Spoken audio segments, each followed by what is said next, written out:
Changed the title to Take Me There. It was called The Road to Huntsville, and so I actually did write a poem called Take Me There. Maybe I'll read it to you later if we have time, because I wanted, when they said we don't like that title, The Road to Huntsville, I said, well, let's try to find a line from a poem. So I spent days, months trying to find a poem and a line from a poem for the title, because the book is all about poetry. And so since we didn't find one, I made one up. So there you go. I made one up to reflect the title. It's about a boy who can't read or write, but he has these poems going through his head.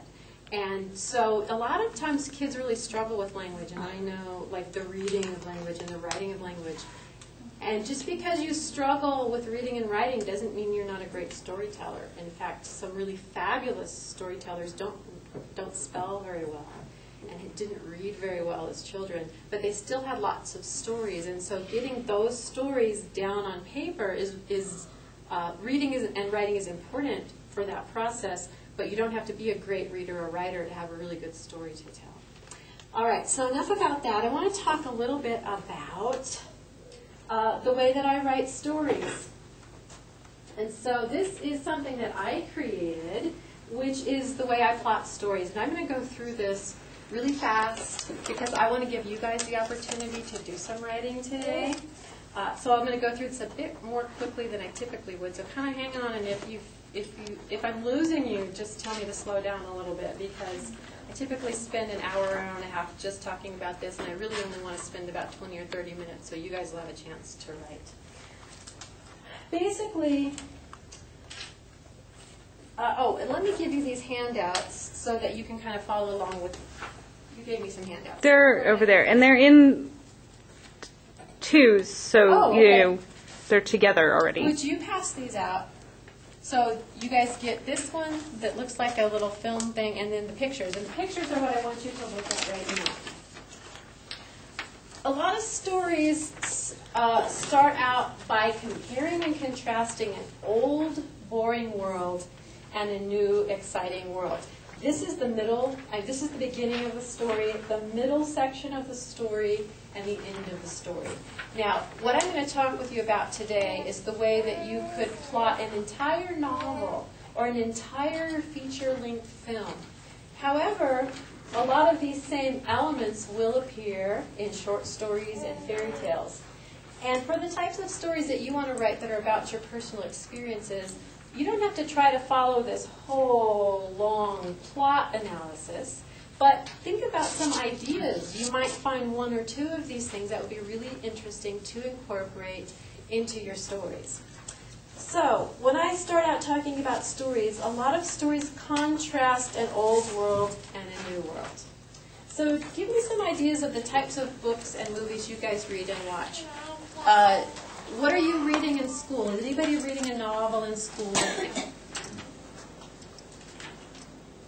Yes? I'm reading a C.S. Lewis book. It's called The Love Basis, and it's about the retelling of an old Greek myth. Ah, a retelling of an old Greek myth. Very good. I don't think I've heard of that one before. Yes? One Day in the Life of Ivan Denisovich. Okay. It's about a guy who is a prisoner from the World War II. Okay. And his life in prison. And his life before he was a prisoner? In prison. In his life in prison. Okay. Do you guys go to the movies? What do you watch? Yeah? Yeah? So have you guys seen Twilight, all the Harry Potter movies, the Star Wars movies, and all that sort of thing? Okay, because I'm going to use some of these things as examples. And just because, not because I'm a huge Twilight fan or anything, but because a lot of people are familiar with the stories, it makes it a little bit easier to draw in examples. And I want you to think, as I talk about these things, think about the movies you've seen, the books you've read, the stories you've heard, and if you have some examples. And if you share examples, you will get one of these so that you can put your name in the hat for a drawing, for a book at the end of this hour. All right, a lot of stories compare and contrast an old world and a new world. So, for instance, in the story Star Wars, the Oh, I always get mixed up because it was the first one to me, but it's like the fourth one for you guys. The one with Luke Skywalker, and he's on that boring planet of Tatooine. It's boring. Nothing ever happens there. And then there's a call to adventure. A call to adventure could be in the form of a problem or an invitation of some kind that arises. And so the little robot appears, and there's this projection of Princess Leia, and she's saying, she's actually not talking to him, she's talking to Obi-Wan Kenobi, saying, Obi, please help me, come help me. And so he takes the robot to Obi-Wan Kenobi, and he says, oh, let's go on this adventure, come with me. And he doesn't want to go at first. He says, oh, no, I can't possibly go. I've got to go back to the farm. I've got to help my aunt and uncle. And so when he gets back to the farm, everybody's dead. So he goes off on this adventure with Obi-Wan Kenobi. So we have this old, boring planet of Tatooine, and then we're going to go into the new, exciting world of outer space and the Death Star and trying to rescue Princess Leia. There's typically some sort of initiating event, a call to adventure. In Harry Potter, do you know how he gets his call to adventure in the very first book? He gets an invitation to a school. Thousands of letters, in fact. Thousands of letters, and it's really interesting how they do that. First he gets one letter, and his aunt and uncle take it away, and he never even sees what's in it. Then all these other letters start coming. Then they start coming through the fireplace, and owls start delivering them thousands and thousands of letters. They take him away off to an island, and the letters are still arriving. That's his call to adventure. And then he's reluctant. Hagrid finally appears and says, here's the letter. And he says, well, what is this invitation? I'm not a wizard. And so there's, even in Harry Potter, the great boy wizard, at first there's this reluctance. And a lot of times with a character, there's this reluctance of, oh no, you must have me confused with somebody else. So Harry Potter says, no, it can't be me. I'm not a wizard. I've never done anything special. And then Hagrid, who's the mentor, reminds him, well, didn't you ever have an experience where something unusual happened, or where you just thought of something and it happened? And then Harry remembers, oh yes, I remember when there was a snake and the glass just disappeared and the snake came out and chased my cousin Dudley. So yes, he was in fact magical. He didn't know it until Hagrid told him. And then they set sail, they set off, and they got to the New World of Gringotts, where he got cool stuff.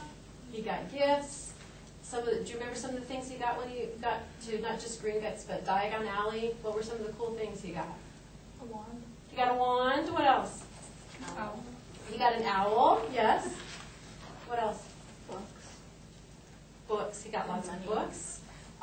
Money. Every flavor of candy? Bertie Bott's beans. He got every flavor of candy. Yeah. Now, you said you're reading a book on mythology. Greek mythology, it does this really well. All these gods and goddesses serve as mentors, and they often impart gifts to the people they're trying to help. So if you are familiar with any sort of mythology, not just Greek mythology, there's Native American mythology, there's Hispanic mythology, there's Irish Celtic mythology. Can you think of any mentors and guides and the types of gifts they impart? Sometimes it's stories or knowledge or information. Nancy the Spider, those types of stories. Sometimes there are gifts involved. Can you think of any from your experience with stories? What about the Greek mythology? There's the main character. She has a mentor, and he's like this old guy, and he like really helps her out. And, Okay. like, teaches her. He teaches her. Does he give her any gifts? Not in particular. Like, I'm in the middle of the book right now. Okay. Can you think of any examples from other types of stories? Oh, so here, you can fill out one of these. Anybody who tells me an example of a mentor and a gift, you can fill out one of these papers for a prize. I know you're thinking about it. What examples can you think of? It doesn't have to just be mythology. What about movies like Twilight? I'm trying to think if she was always helped out by Alice. I don't know, her father gave her something cool at the beginning. A car. A car, yes. Lord of the Rings. What was in the Lord of the Rings? Frodo gets the ring. Oh, he gets the ring, which is sometimes helpful and often not helpful. What else? So that's a good example. And who gives him the ring? His uncle at first, but then First his uncle, and then who sends him on the journey with the ring? The guy with the beard. Gandalf, the wizard, yes. Any- Yeah, in Yeah. Anglo-Saxon mythology, Yes. Beowulf gets a sword from the King of Danes. Sword, excellent. Lots of people get swords. Swords Who is else one of got a the- really important sword in Anglo-Saxon mythology? A little bit later on. He pulled it out of a stone. King Arthur. Oh. Huh? Link. Yes, Link also. But I was thinking of Arthur. So he got a sword. Oh, raise your hand if you know. What did Dorothy get to help her on her journey through Oz? red shoes. Oh, that. Did you get one of these already? Yeah. Oh, okay, you can do this one. Red shoes. So it can be in the story of Perseus, when he goes to cut the head off of Medusa, he gets an expandable bag. It's a small bag, and it can expand to fit the head of Medusa. You can fit anything in the bag, or it can come down to a really small size. Now, there's something similar in Harry Potter. Hermione has one. And she sometimes pulls huge things out of this. And she received this gift. I don't remember where she got it, but she can pull like a whole tent. Do you know? Is that a woman's purse? It's a purse. Yes. Remember Hermione's Oh. purse? I'll pass on You'll it. pass? Thank Okay. you. So she has a purse. And she can open it up and pull all sorts of things out of this little purse. Isn't that every girl's dream? To have a little tiny purse and you can fit anything in it. She can also always find whatever she's looking for, I which I know. have a small purse and I still can't find my keys in it. So I would like to be able to magic my purse so that I could find whatever I'm looking for. So if you're ever, and I realize you guys are writing about real experiences now, but even in a story that, oh, and by the way, she sort of stole that idea, didn't she? And the cloak of invisibility, that's also from Greek mythology. There was a hat of darkness, and when you put the hat on, you turned invisible. And so a lot of her ideas came from mythology.